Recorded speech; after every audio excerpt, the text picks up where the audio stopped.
8 de la mañana con 9 minutos, las 8 de la mañana con 9 minutos, seguimos nueva hora de actualidad en Infinita, en Ahora es Cuando, por la 100.1 e infinita.cl. Conversamos con Roberto Isixson, gerente de CADEM. ¿Cómo estás, Roberto? Bienvenido, gracias por acompañarnos.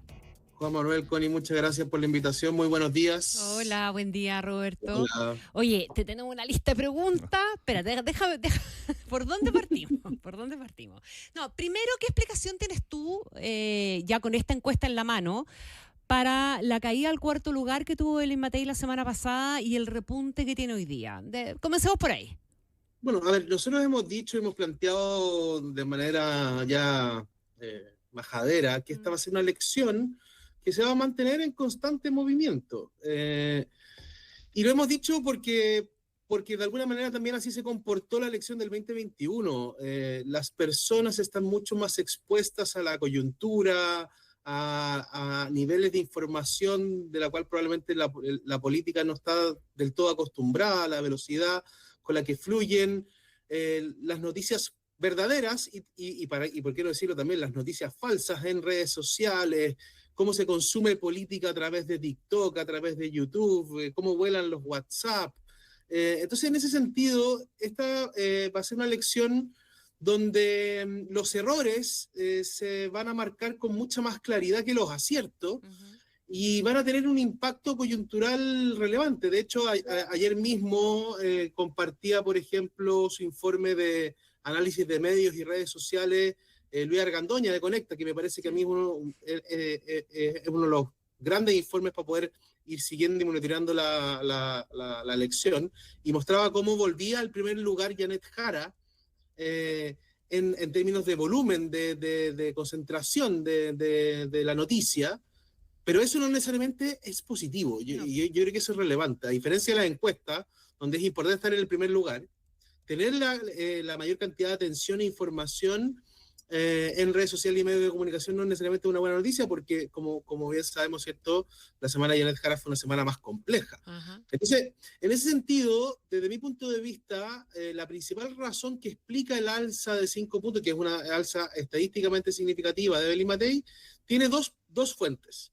La primera es la caída de Janet Jara, en la medida en que esta no sea una elección que se trate sobre este tango que estaban bailando Casi Jara, que de alguna manera se complementaban en sus fortalezas y sus debilidades, y la tensión electoral estaba en la candidata del Partido Comunista y el candidato del Partido Republicano.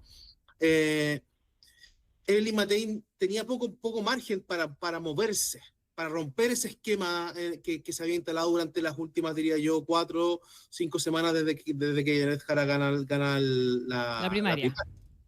Entonces, con la caída de Jara, se pierde emocionalidad desde mi punto de vista, y hay más espacio para un voto más racional, que es el que predomina en el caso de Evelyn Matei.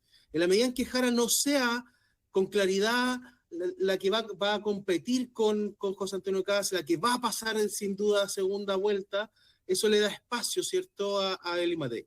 Y por otro lado, yo creo que Evelyn Matei, después de, diría yo, casi 2 meses, me parece que la semana pasada tuvo una buena semana.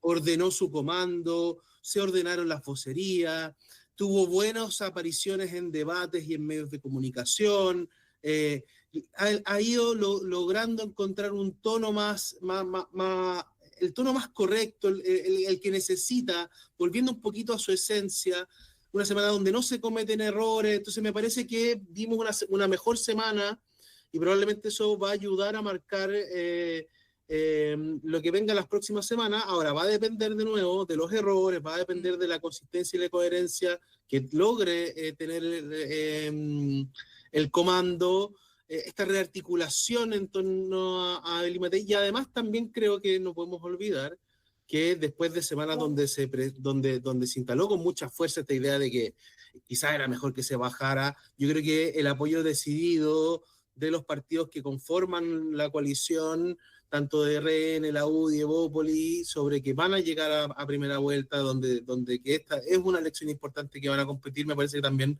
refuerza, por así decirlo, la candidatura de Matei. Roberto, y en la misma línea de lo que tú estás diciendo a propósito de la caída de Jara y en algo que probablemente también da cuenta de la complejidad del electorado, de las cosas que mueven a las personas en favor de uno u otro candidato, o al menos en su intención de voto o en la percepción que tiene hoy día. ¿Esa caída de 5 puntos de Janet Jara explica también, tú lo sugerías, ¿verdad? Pero te lo pregunto abiertamente, el alza de 5 puntos de Evelyn Matei, o sea, ¿así de volátil puede estar el electorado? No, no es tan lineal, ¿cierto? O sea, No, los pero en alguna proporción. Claro, los 5 puntos que pierde Janet Jara no necesariamente son los mismos 5 puntos que pierde Evelyn Matei. De hecho, si uno ve la encuesta, José Antonio Caz retrocede un punto, Johannes Kaiser retrocede un punto, se mueve. Entonces, en el fondo, no es que esos 5 puntos que estaban en Jara pasan a Matei. No estamos diciendo eso. Podrían haber votos que pasaron al no sabe, no responde, ¿cierto? Y que se movieron que de se la mueve no un punto respuesta. nomás. Claro, entonces se van moviendo de un lado a otro. Lo que sí creo es que la noticia más relevante de la encuesta probablemente no es necesariamente en esta semana el alza de Matei, sino que más bien es la caída de Janet Jara de 5 puntos. Porque eso está marcado a una agenda concreta que tiene que ver con esto del programa de gobierno, la nacionalización del cobre y el litio, y que si me leí el programa, en realidad ahora ya no me acuerdo, y ya no estoy tan de acuerdo con el programa, porque de alguna manera uno de los atributos que hemos visto que se ha transformado como el más relevante para los chilenos a la hora de tomar su decisión electoral, y es interesante porque no aparecían en las elecciones del 21, es la coherencia y la consistencia de los candidatos. Entonces, creo que en este sentido, este tema de la nacionalización del cobre, del litio, nos vuelve hacia el proceso constituyente, nos vuelve hacia, de alguna manera, este imaginario del estallido social, y eso evidentemente que a sectores del socialismo democrático que podrían haber votado a prueba para reformar, es decir, sectores más cercanos a Carolina Toá, ¿cierto? A lo que representaba Carolina Toá, a recuperar el alma más concertacionista del oficialismo actual, de aquellos que aprueban al presidente Boric, podrían esta semana haber dicho, ¿sabes qué? En este minuto no sé, no respondo, no lo tengo tan claro, o incluso algunos podrían decir, yo prefiero votar por Matei. Claro.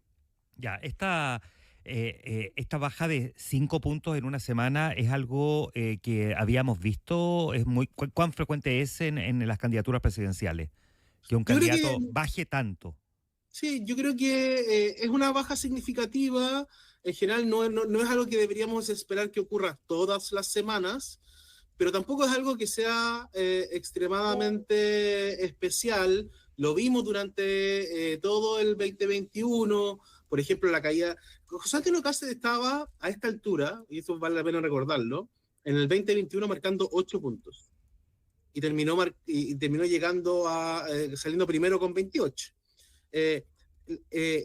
Sebastián Sichel estaba segundo con más de 22 puntos y terminó sacando 12. Entonces, estos movimientos se dan. Yo creo que lo importante es mirar la tendencia, ¿sí? Más que una semana en particular. Creo que ¿por qué? Porque si la próxima semana, por ejemplo, estuviéramos en un escenario donde Janet Jara recupera 3 y Evelyn Matei cae 1, ¿cierto? No hay tendencia clara o van a tender a recuperar o a volver a su lugar, al lugar estructural, por así decirlo. Entonces yo más bien me quedo con las tendencias, con la acumulación de datos, considerando 2 o 3 semanas al menos, que nos permitan en el fondo ir concluyendo temas relevantes, ¿cierto? Si Janet Jara esta semana se quedan 26 puntos, vamos a decir, bueno, al parecer, lo que ocurrió hace 2 semanas con su programa tuvo un efecto estructural que van a tener que saber evidentemente gestionar. Quedan fechas relevantes hacia adelante que van a ir marcando la dinámica de las elecciones. Queda la inscripción de las candidaturas en 8 días más, ¿cierto? Luego va a venir los debates que son tremendamente relevantes, la franja. Por ejemplo, si uno ve cómo evoluciona el 21 de nuevo, los debates fueron tremendamente influyentes y decisivos a la hora de marcar las distancias entre los candidatos. Entonces esto se va a mover, se va a seguir moviendo, estamos en elecciones. La gente está conectada y politizada. Aquí hay un dato súper relevante también. Si comparamos el nivel de no sabe, no responde, es decir, la población indecisa de hoy, que está en 10%, en comparación al 21%, que estaba en 25%, son 15 puntos menos. Es harto. Es mucho, o sea, yo no había visto desde más o menos Sebastián Piñera 1 que la cantidad de indecisos fuera tan baja. Y eso habla de lo conectada que está la opinión pública con el proceso electoral y con la política en términos generales. Y probablemente también con el nivel de polarización que hay. Ya, claro. Perdona, pero tú decías, claro, aquí la noticia es la baja de Jara, pero déjame volver ahora respecto de Evelyn Matei, porque también siguiendo tu línea argumental, sobre todo la primera parte, uno veía también una cierta tendencia sistemática de Evelyn Matei de venir disminuyendo al punto de que todos decían aquí, digamos, como el gran hito es si Franco Parisi pasa al tercer lugar, cosa que ocurrió en la academia anterior, y sin embargo vemos que aquí hay un quiebre de tendencia, pero no sabemos si ese quiebre de tendencia, perdona, ese quiebre de tendencia es una cuestión puntual, hay que esperar las siguientes encuestas entonces. Sí, yo diría lo siguiente, lo que decía la encuesta de la semana pasada es un poco exactamente lo mismo que lo que está diciendo hoy día. Hoy día hay dos candidatos, Kast y Jara, que van a pasar a segunda vuelta salvo que cambien las cosas. Eso es lo primero. O sea, hay independiente de la caída de Janet Jara de 31 a 26, la diferencia es estadísticamente significativa en la relación que tienen con respecto a los otros candidatos. O sea, si la elección fuera el próximo domingo, casi Jara estarían en segunda vuelta y eso no ha cambiado.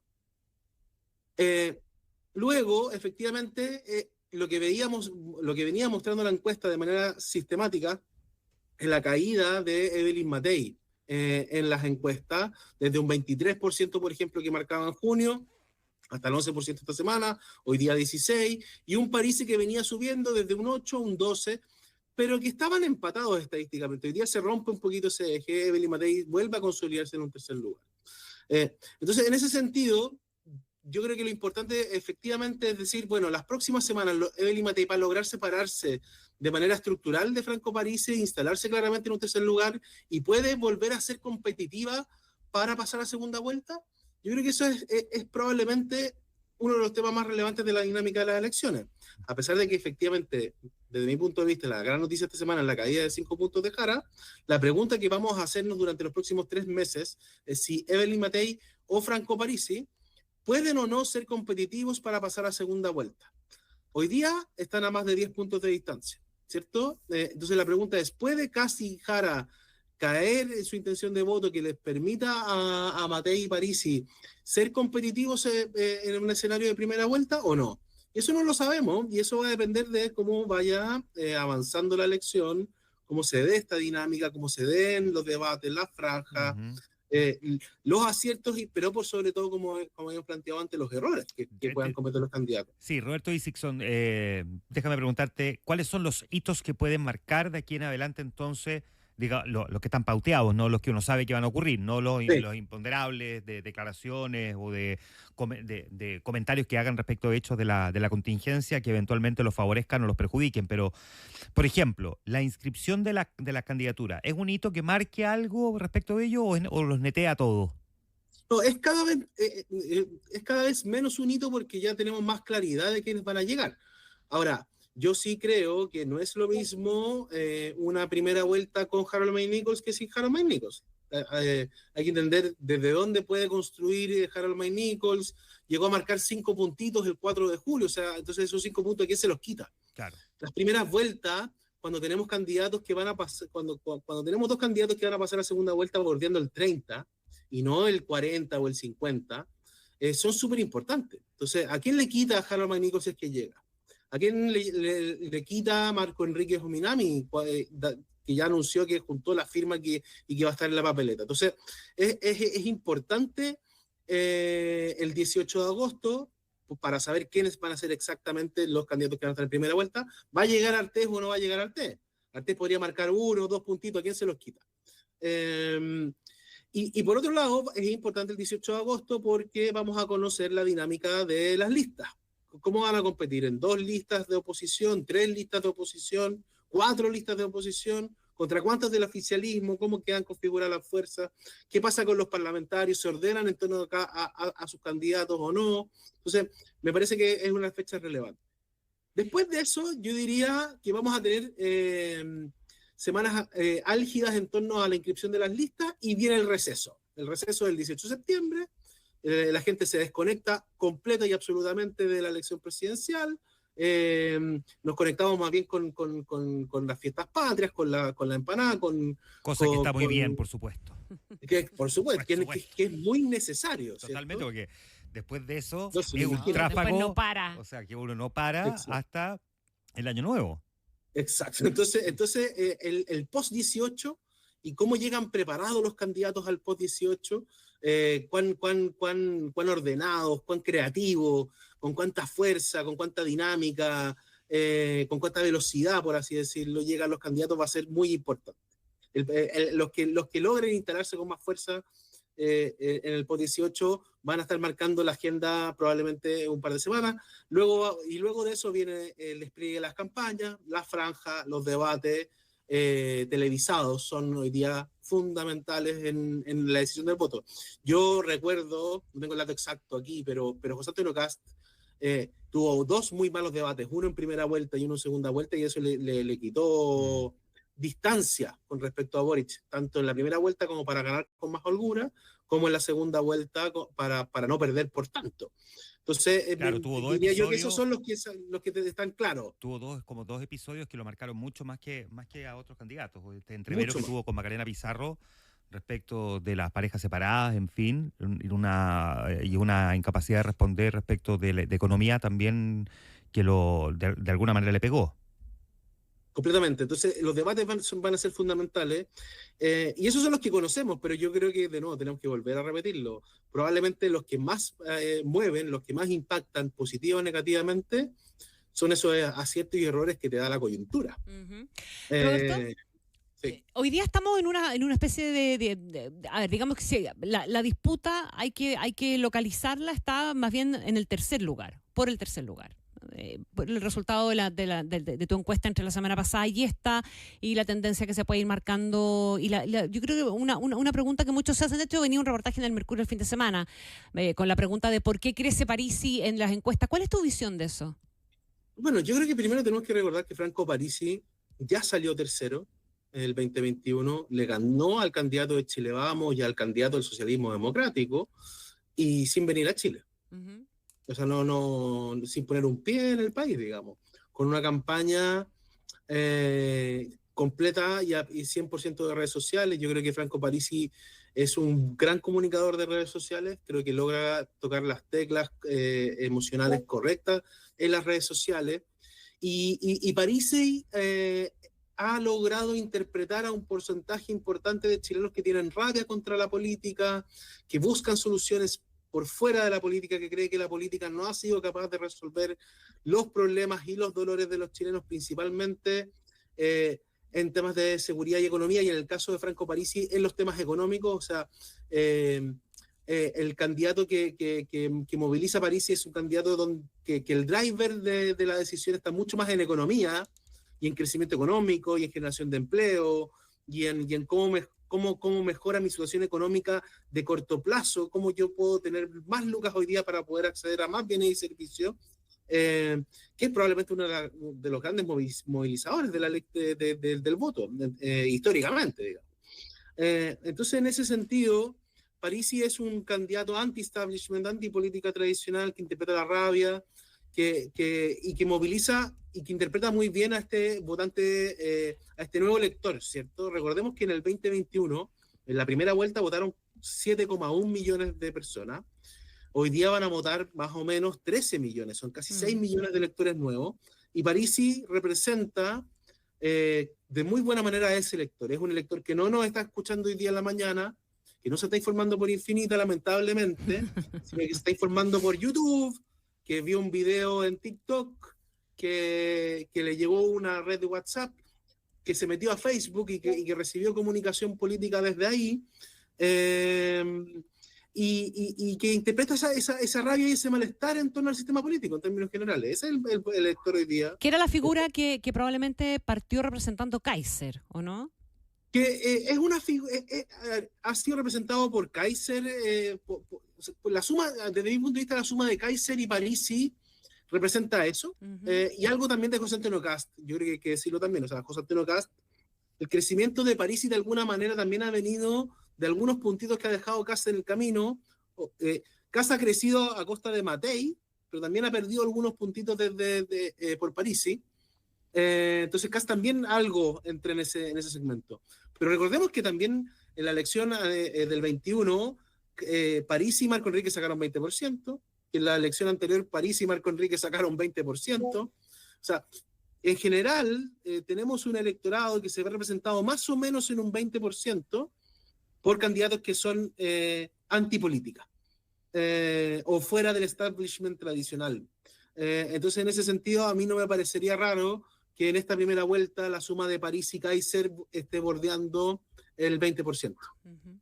Ya. ¿Habría algo más que mirar?